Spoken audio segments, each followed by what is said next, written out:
നിങ്ങൾ വിവരാവകാശ നിയമത്തിന് പുറത്തല്ലെന്നും റൂൾ 12 പ്രകാരം എല്ലാ വിവരങ്ങളും നിഷേധിക്കാനാവില്ലെന്നും സംസ്ഥാന വിവരാവകാശ കമ്മീഷൻ.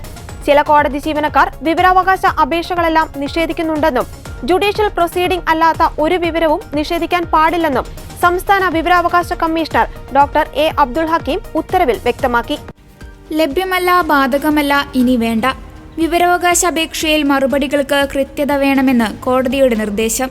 സുപ്രീം കോടതിയും രാജ്യത്തെ പ്രധാന കോടതികളും നടപടികൾ തത്സമയം സംപ്രേഷണം ചെയ്യുമ്പോൾ കീഴ്ക്കോടതികൾ അപേക്ഷിക്കുന്ന വിവരങ്ങൾ പോലും നിഷേധിക്കുന്നത് കുറ്റകരവും ശിക്ഷാർഹവുമാണ്.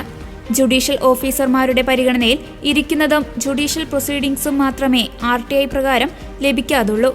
ബാക്കി എല്ലാ വിവരങ്ങളും ലഭിക്കാൻ പൗരന് അവകാശമുണ്ട്. തൃശൂർ ചാലക്കുടി മുൻസിഫ് കോടതിയിലെ വിവരാധികാരിക്കെതിരെ ലഭിച്ച പരാതി ഹർജി തീർപ്പാക്കിയാണ് കമ്മീഷന്റെ ഉത്തരവ്.